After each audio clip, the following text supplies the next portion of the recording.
अस्सलामुअलैकुम मेरे अज़ीज़ तलबा और तालबात, मैं हूँ मोहम्मद आतिफ़ याकूब और उम्मीद करता हूँ कि आप सब बख़ैर व आफ़ियत हैं।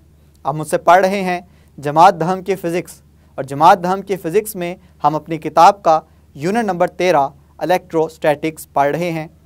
अपनी पिछली क्लास में हमने सवालात का अयादा, इस हिस्से के 3 सवालात यानी कि 13.14, 13.15 और 13.16 को हल करना सीखा है। आज के इस लेक्चर में मज़ीद इस सफ़र को आगे बढ़ाएंगे और मज़ीद 3 सवालात 13.17, 13.18 और 13.19 को हल करना सीखेंगे। तो इन तमाम सवालात को सीखने के लिए, समझने के लिए आइए चलते हैं अपने लाइट बोर्ड की जानिब। जी तो मेरे अज़ीज़ तलबा और तालबात, जैसा कि मैं इस लेक्चर के आगाज़ में बता चुका हूँ कि आज के लेक्चर का आगाज़ करेंगे सवाल नंबर 17 से। सवाल नंबर 17 में हमसे पूछा यह जा रहा है कि कैपेसिटर्स के इस्तेमालात की लिस्ट तैयार कीजिए, यानी कि आपने वो चीज़ें बतानी हैं कि जिस जगह पे कैपेसिटर्स इस्तेमाल हो रहे हैं। तो सबसे पहला इस्तेमाल जो कि हम कैपेसिटर्स का पढ़ते हैं, उस इस्तेमाल को नाम दिया जाता है ट्यूनिंग का।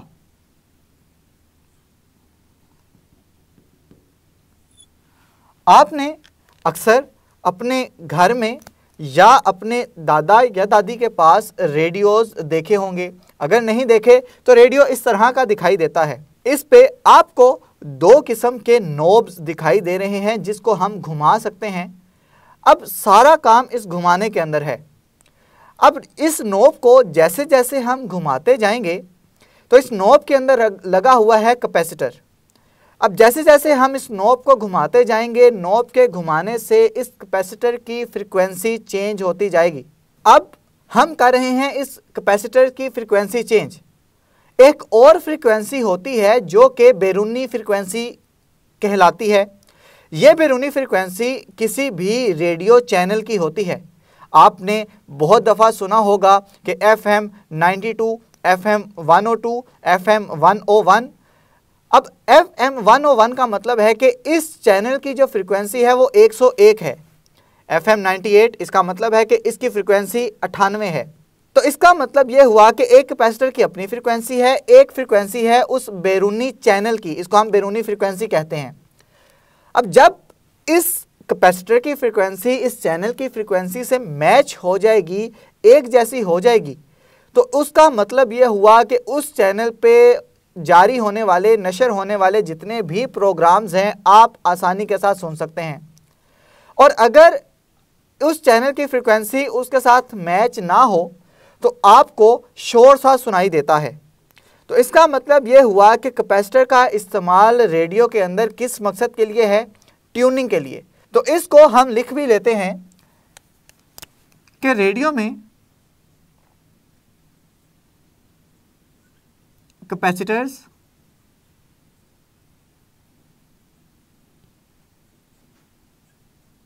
ट्यूनिंग के मकासद के लिए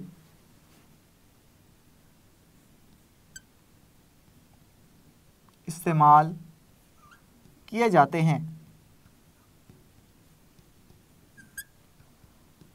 तो एक तो मिसाल ये हो गई, एक इस्तेमाल इसका ये हो गया।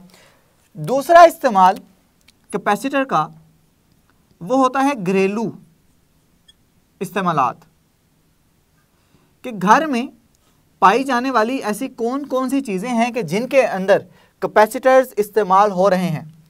याद रखिएगा कि आपके घर में पाए जाने वाले जितने भी इलेक्ट्रिक आलात हैं, इन सब आलात में कैपेसिटर्स इस्तेमाल होते हैं। चाहे फिर वो पंखा हो, एसी हो, मोटर हो, आपके माइक्रोवेव ओवन हो, इन सब के अंदर कहीं ना कहीं कैपेसिटर इस्तेमाल हो रहे हैं। तो चलें इसको भी हम लिख लेते हैं। हम लिखेंगे कि घरेलू इस्तेमाल में कैपेसिटर्स पंखों,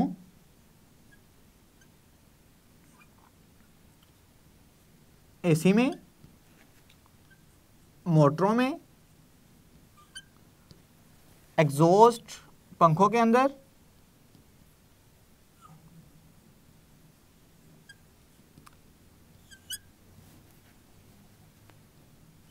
माइक्रोवेव ओवन के अंदर, गर्ज के हर ऐसी चीज़ जो कि इलेक्ट्रिक है और आप उसे घर में इस्तेमाल कर रहे हैं, उन सब के अंदर ये कैपेसिटर इस्तेमाल हो रहे हैं।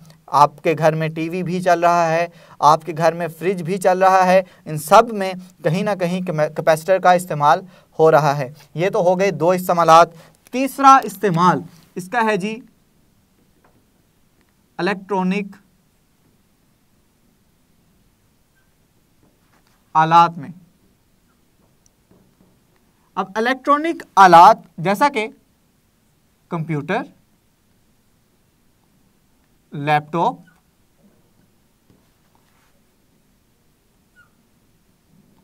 मोबाइल फोन, इन सब में कैपेसिटर्स इस्तेमाल हो रहे होते हैं। अब घरेलू चीज़ों के अंदर और इलेक्ट्रॉनिक आलात के अंदर जो कैपेसिटर इस्तेमाल हो रहे हैं, इनका मकसद सिर्फ और सिर्फ ये है कि ये चीज़ें एक रवानी के साथ चलती रहें। कैपेसिटर्स चीज़ों को रवानी के साथ चलने में मदद देते हैं। और एक और इस्तेमाल जो कि हमने ट्यूनिंग में पढ़ा है, इसमें हमने देखा है कि बैरूनी फ्रीक्वेंसी और कैपेसिटर की फ्रीक्वेंसी एक दूसरे से मैच कर जाती हैं और इस अमल को रेजोनेंस का नाम दिया जाता है। और ऐसा सर्किट जो इन दोनों की फ्रीक्वेंसी को मैच करवाता है, इसको रेजोनेंट सर्किट के तौर पे जानते हैं हम लोग। कैपेसिटर्स के मज़ीद इस्तेमालात में हम ये लिखेंगे कि कैपेसिटर्स को ज़्यादा फ्रीक्वेंसी और कम फ्रीक्वेंसी के सिग्नल्स के दरमियान फ़र्क करने के लिए भी इस्तेमाल किया जा सकता है। इसलिए इलेक्ट्रॉनिक सर्किट्स में कैपेसिटर्स का इस्तेमाल बहुत फ़ायदेमंद हो गया है। मिसाल के तौर पे कैपेसिटर्स को रेजोनेंट सर्किट में इस्तेमाल करके रेडियो को एक ख़ास फ्रीक्वेंसी पर ट्यून किया जा सकता है। ऐसे सर्किट को फ़िल्टर सर्किट कहते हैं। आपने अक्सर देखा होगा कि आपके दादा अगर रेडियो सुनते थे तो वो एक नॉब को घुमाते थे। अब ये जो नॉब है, ये क्या करती है, ये रेडियो की फ्रीक्वेंसी को रेडियो वेव्स की फ्रीक्वेंसी के साथ मैच करवाती है और जो सर्किट ये काम करता है उसे फ़िल्टर सर्किट कहते हैं। अब ये कैपेसिटर्स जो हैं, ये मुख्तलिफ़ मकासद के लिए अगर इस्तेमाल करना चाहते हैं तो मुख्तलिफ़ मकासद के लिए मुख्तलिफ़ किस्म के कैपेसिटर्स इस्तेमाल होते हैं। इनमें सबसे ज़्यादा इस्तेमाल होने वाले कैपेसिटर्स सेरामिक कैपेसिटर्स होते हैं और ये इस वजह से इस्तेमाल किए जाते हैं क्योंकि सेरामिक कैपेसिटर्स बाकी तमाम कैपेसिटर्स से बेहतर होते हैं और इसी वजह से इनका बहुत ज़्यादा इस्तेमाल किया जाता है। तो उम्मीद करता हूँ कि कैपेसिटर्स के इस्तेमालात, ये सवाल आपको बहुत अच्छे से समझ में आ गया है। इसको आपने बड़े अच्छे तरीके से तैयार करना है क्योंकि बहुत दफ़ा बोर्ड के इम्तिहान के अंदर ये सवाल पूछा जा चुका है। तो चलें बढ़ते हैं आज के अगले सवालात की जानिब। अगला सवाल है कि स्टैटिक इलेक्ट्रिसिटी के इस्तेमाल की एक मिसाल की मदद से वजाहत करें। अब यहाँ पे हमने स्टैटिक इलेक्ट्रिसिटी का जहाँ पे इतलाक पढ़ा था, वहाँ पे हमने स्टैटिक इलेक्ट्रिसिटी की दो एप्लीकेशंस पढ़ी थी कि यानी कि स्टैटिक इलेक्ट्रिसिटी दो अलग अलग जगहों पे हम इस्तेमाल कर सकते हैं। अपने कोर्स के अंदर हमने दो पढ़ ली थी। एक को हमने नाम दिया था इलेक्ट्रोस्टैटिक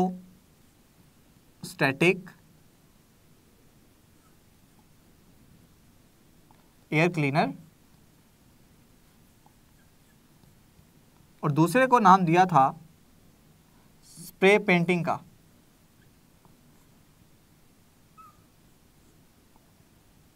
अब इसमें से आप दोनों में से किसी एक मिसाल की मदद से इस सवाल का जवाब दे सकते हैं। मैं जो इन दोनों में से चुनूंगा वो है स्प्रे पेंटिंग का। तो स्प्रे पेंटिंग किस तरह से की जाती है, आपने अक्सर कारें जो नहीं आती हैं उसकी सतह देखी होगी, वो बड़ी पॉलिश और चमकदार होती है और अगर आप उस पर हाथ फेर के देखें तो आपको वो बहुत ही हमवार सतह महसूस हो रही होती है। अब ये इसकी सतह को जो पेंट किया जाता है, इसके पीछे जो असूल कार फरमा हैं वो इलेक्ट्रोस्टैटिक्स के असूल हैं। अब इसको पेंट किस तरह से किया जाता है, चलें वो देख लें। आप इसकी डायग्राम देख सकते हैं कि कार को यानी कि जिस चीज़ को आपने पेंट करना है उसको पहले से एक चार्ज दे दें, और यहाँ पे जो कार को चार्ज दिया गया है वो है नेगेटिव चार्ज।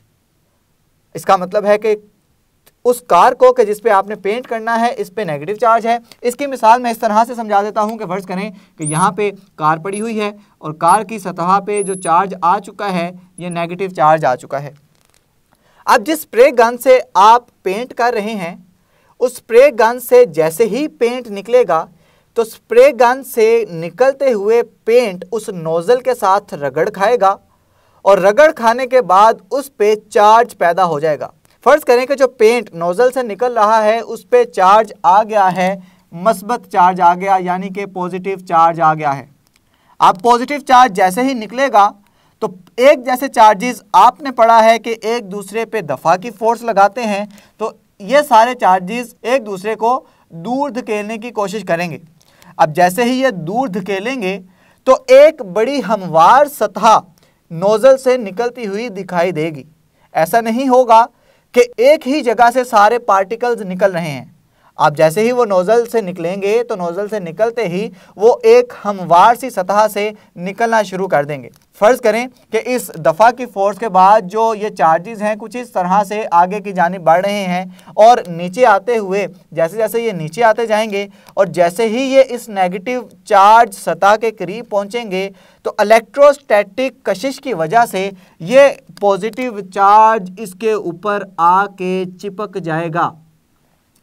अब अगर तो इलेक्ट्रोस्टैटिक के असूल को हम मद्देनज़र ना रखते तो क्या होता कि अगर ये पार्टिकल्स चार्ज्ड ना होते, यानी कि इस पे कोई चार्ज नहीं है, तो ये एक दूसरे को दफ़ा भी ना करते, एक दूसरे को दफ़ा ना करते तो एक हमवार सतह ना बनती। तो इससे ये होता कि किसी जगह पे बहुत ज़्यादा चार्जेस आ गए हैं और किसी जगह पे चार्ज आया नहीं, या आसान ज़ुबान में समझ लें किसी जगह पे बहुत ज़्यादा पेंट आ गया और किसी जगह पे पेंट आगे पहुंचा ही नहीं है। तो अगर इलेक्ट्रोस्टैटिक के असूल को मद्देनज़र रखेंगे तो हम एक हमवार सतह हासिल करेंगे।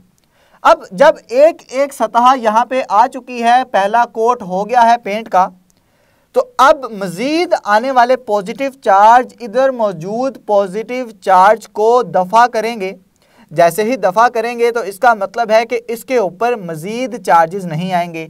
मज़ीद चार्जेस नहीं आएंगे तो एक बड़ी यूनिफॉर्म सी और हमवार सतह हमें हासिल हो जाएगी। और यही वो प्रिंसिपल है, यही वो असूल है कि जिसकी मदद से कारों की सतह को पेंट किया जाता है। तो आइंदा जब भी कोई नई गाड़ी देखें उसको ऊपर पेंट होता देखें तो समझ लें कि ये पेंट किसकी मदद से किया गया है, इलेक्ट्रोस्टैटिक्स के असूलों को मद्देनज़र रखते हुए किया गया है।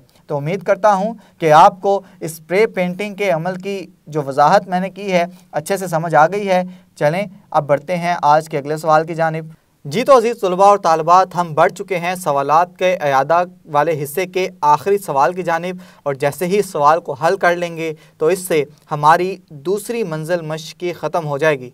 सवाल में हमसे पूछा यह जा रहा है कि स्टैटिक इलेक्ट्रिसिटी के ख़तरात क्या हैं। पिछले सवाल में हमने इस्तेमालात देखे और इस सवाल में हमसे पूछा यह जा रहा है कि अब ख़तरात बताएं कि स्टैटिक इलेक्ट्रिसिटी से क्या क्या ख़तरात लाहक हो सकते हैं। तो हमने अपने लेक्चर्स के दौरान इस किताब के अंदर जो मौजूद ख़तरात हैं वो दो किस्म के ख़तरात हैं और उन्हीं ख़तरात को हम इस सवाल के जवाब में भी लिखेंगे। सबसे पहला ख़तरा जो स्टैटिक इलेक्ट्रिसिटी का होता है उसको नाम दिया जाता है आसमानी बिजली या लाइटनिंग का। अब ये आसमानी बिजली पैदा किस वजह से होती है और ये इंसानियत के लिए या दूसरे चरिंद परिंद के लिए क्यों नुकसानदेह है। फ़र्ज़ करें कि ये हमारी ज़मीन की सतह है और गर्मियों में जब ज़मीन की सतह के नीचे जो हवा है वो गर्म हो जाती है तो गर्म हवा के पार्टिकल्स, फ़र्ज़ करें ये गर्म हवा के ज़र्रात है जिसे आप हॉट एयर कहते हैं, ये गर्म हवा के पार्टिकल्स इस जगह से हिजरत करते हुए ऊपर की जानिब शिफ्ट हो जाते हैं, हिजरत कर जाते हैं और इस जगह पे हिजरत करते हुए ये इकट्ठे हो जाते हैं। अब इस जगह पे जैसे जैसे ये ऊपर जाते जाएंगे इस जगह पे आके जो हवा का जो टेम्परेचर होगा वो कम हो जाएगा। तो मैं यहाँ पे कहूँगा कि ये वाला जो रीजन है, ये वाली जो जगह है, ये सर्द हवा की जगह है, यानी कि हवा के पार्टिकल जो यहाँ पे आ गए हैं ये कम टेम्परेचर पे हैं बानिस्बत इस गर्म हवा वाले पार्टिकल्स के। अब ये किस तरह से ऊपर जाते हैं, ये एयर करंट्स की सूरत में ऊपर जाते हैं और एयर करंट्स को आप अपनी जमात नहम के अंदर पढ़ के आ चुके हैं। तो जैसे ही ये एक जगह पे इकट्ठे होते जाएंगे तो बाज़ औक़ात इनका टेम्परेचर इस कदर कम हो जाता है कि ये आइस की फॉर्म में यानी कि बर्फ़ की फॉर्म में इकट्ठे हो जाते हैं, सॉलिडिफाई हो जाते हैं। अब जैसे ही ये चार्जेस सारे इकट्ठे हो गए तो जिस जगह पे इकट्ठे हो जाएंगे वहाँ पे बन जाएगा एक अदद बादल। फ़र्ज़ करें कि ये एक बादल बन गया। अब चूँकि यहाँ पे मौजूद ज़र्रात जो हवा के पार्टिकल्स हैं वो भी आपस में एक दूसरे के साथ रगड़ खा रहे हैं, और ना सिर्फ एक दूसरे के साथ रगड़ खा रहे हैं बल्कि उन पार्टिकल्स के साथ के जो बर्फ़ बन गए थे सॉलिड बनने के बाद, ठोस बनने के बाद, उनसे भी रगड़ खा रहे हैं। और हम ये भी पढ़ चुके हैं कि रगड़ चार्जेस पैदा करती है, रगड़ की वजह से चार्जेस पैदा हो जाते हैं। तो इस बादल की सतह पे चार्जेस कुछ इस तरह से पैदा होंगे कि इसकी ऊपर वाली सतह पे बहुत ज़्यादा पॉजिटिव चार्ज इकट्ठा हो जाएगा और इसकी नीचे वाली सतह पे नेगेटिव चार्ज इकट्ठा हो जाएगा। ये तो कहानी है सिर्फ एक बादल की। अब इसके इर्द गिर्द अगर बहुत सारे बादल हों तो उसमें भी यही कहानी चल रही होगी कि उसकी ऊपर वाली सतह पे आ जाएगा पॉजिटिव चार्ज और उसकी नीचे वाली सतह पे आ जाएगा नेगेटिव चार्ज। अब अगर ये चार्ज बढ़ता चला जाए, बढ़ता चला जाए, बढ़ता चला जाए तो एक हद ऐसी आ जाएगी कि चार्ज अब इस बादल के अंदर स्टोर नहीं रह सकता। तो चार्जेस कोशिश करेंगे कि वो किसी ऐसी जगह पे जाएं जहां पे उन्हें पनाह मिल सके कि अब वो इस जगह पे नहीं रह सकते। तो ये वाले जो नेगेटिव चार्ज हैं, फ़र्ज़ करें कि ये इस बादल के पॉजिटिव चार्जेस की तरफ जैसे ही बढ़ेंगे तो एक आयनाइजेशन का अमल वकू पज़ीर होगा। अब जैसे ही ये नेगेटिव चार्ज पॉजिटिव चार्ज के पास आएगा और चूंकि ये नेगेटिव चार्जेस भी बहुत तादाद में मौजूद हैं, पॉजिटिव चार्जेस भी बहुत ज़्यादा तादाद में मौजूद हैं, तो इन दो बादलों के दरमियान पोटेंशियल डिफरेंस भी बहुत ज़्यादा है। और हमने पढ़ा था कि अगर पोटेंशियल डिफरेंस बहुत ज़्यादा हो तो एनर्जी बहुत ज़्यादा मिकदार में सप्लाई होगी, और अगर एनर्जी इतनी ज़्यादा मिकदार में सप्लाई होगी तो उस वजह से हमें आसमानी बिजली दिखाई देती है। आसमानी बिजली की वजह से एक आवाज़ भी आती है और साथ ही साथ आपको रोशनी भी दिखाई देती है। रोशनी भी एनर्जी की एक किस्म है और आवाज़ भी एनर्जी की एक किस्म है। तो इसका मतलब ये हुआ कि ये आयोनाइजेशन का अमल एनर्जी पैदा करेगा। अब होता यूँ है कि इलेक्ट्रोस्टैटिक इंडक्शन की वजह से चूंकि बादल की निचली सतह पे है नेगेटिव चार्ज, तो ज़मीन की ऊपर वाली सतह पे आ जाता है पॉजिटिव चार्ज। अब जैसे ही ये नेगेटिव चार्जेस, इनको अगर कोई रास्ता नहीं मिल रहा निकलने का, तो वो ज़मीन की सतह की जानिब आयोनाइज होना शुरू कर देते हैं। अब जैसे ही ये ज़मीन की सतह की जानिब बढ़ेंगे, आयोनाइज होंगे, तो आसमानी बिजली ज़मीन पे गिर सकती है, और अगर किसी बिल्डिंग पे गिरेगी तो बिल्डिंग में मौजूद जो अशख़ास हैं उनकी मौत का सबब भी बन सकती है। और ना सिर्फ, और अगर वो अशख़ास मौजूद नहीं है, सिर्फ एक खाली बिल्डिंग पे गिरी है, तो वो बिल्डिंग तबाह हो सकती है। तो इससे जानी नुकसान भी हो सकता है, माली नुकसान भी हो सकता है। तो इसका मतलब ये हुआ कि आसमानी बिजली जहाँ पे बहुत ज़्यादा रोशनी पैदा करती है, वहाँ पे इसके जानी और माली नुकसानात भी हैं। तो एक ख़तरा तो हमने देख लिया कि किस तरह से आसमानी बिजली इंसानी ज़िंदगी के लिए ख़तरनाक साबित हो सकती है। इसी के साथ दूसरा जो ख़तरा इलेक्ट्रोस्टैटिक का है वो है आग या धमाका भी आप इसे कह सकते हैं। आपने अक्सर पेट्रोल स्टेशंस के ऊपर ये लिखा देखा होगा कि अपने मोबाइल फ़ोन बंद कर दें। अब ऐसा क्यों लिखा होता है? आप जानते हैं कि जब भी मोबाइल रगड़ खाएगा, आपकी पॉकेट के अंदर अगर वाइब्रेट हो रहा है, फ़ोन आ रहा है, आप फ़ोन को ऑन करेंगे तो उसके अंदर चार्जेस पैदा हो जाएंगे। इसी तरह से अगर आपकी गाड़ी और आपकी जिस्म के दरमियान बहुत ज़्यादा रगड़ की फोर्स है तो उसकी वजह से भी चार्जेस पैदा हो सकते हैं। अब जब चार्ज डिस्चार्ज होने की कोशिश करेगा आयोनाइजेशन के अमल से, तो हो सकता है कि वहाँ पे स्पार्क पैदा हो जाए। अब जैसे ही वहाँ पे स्पार्क या चिंगारी पैदा होगी, तो जो पेट्रोल है ये बड़ा आतिशगीर मादा है कि जैसे ही चिंगारी पैदा होगी तो उसके अंदर चिंगारी को पकड़ने की बहुत ज़्यादा सलाहियत है। जैसे ही चिंगारी उसके पास गई तो ये पूरे पेट्रोल पंप को धमाके के साथ उड़ा सकता है।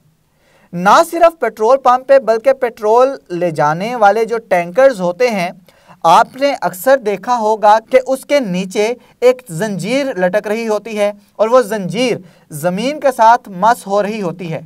अब उस जंजीर को ज़मीन के साथ मस करने का मकसद क्या है? अब देखें कि जैसे ही ऑयल टैंकर मूव कर रहा है सड़क के ऊपर, तो हवा के पार्टिकल्स उसकी सतह के साथ रगड़ खा रहे हैं। रगड़ खाएंगे तो उसकी सतह पे चार्ज आ जाएगा।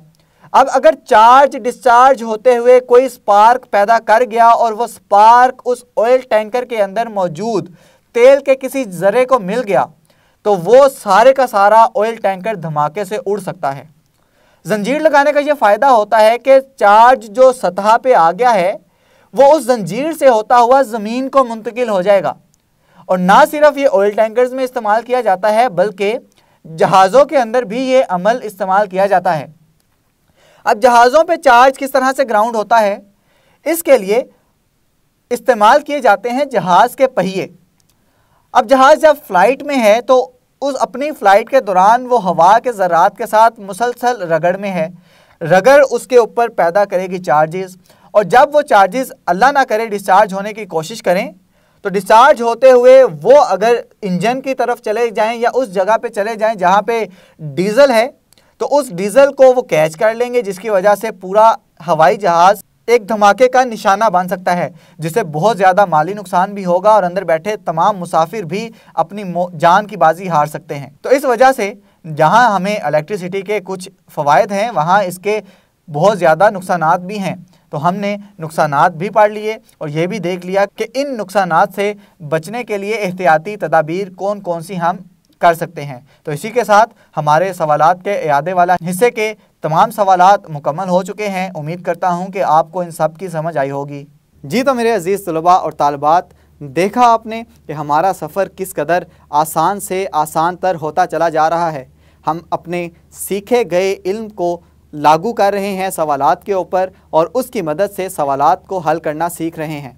आज के इस सफ़र में हमने 3 सवालात 13.17, 13.18 और 13.19 को हल करना सीखा है। बकिया के सवालात सीखेंगे आइंदा आने वाले वीडियो लेक्चर्स में। तब तक के लिए अपना बहुत सा ख्याल रखें, अपने से ज़्यादा दूसरों का खुश रहें, खुशियाँ बांटें। अल्लाह हाफिज़।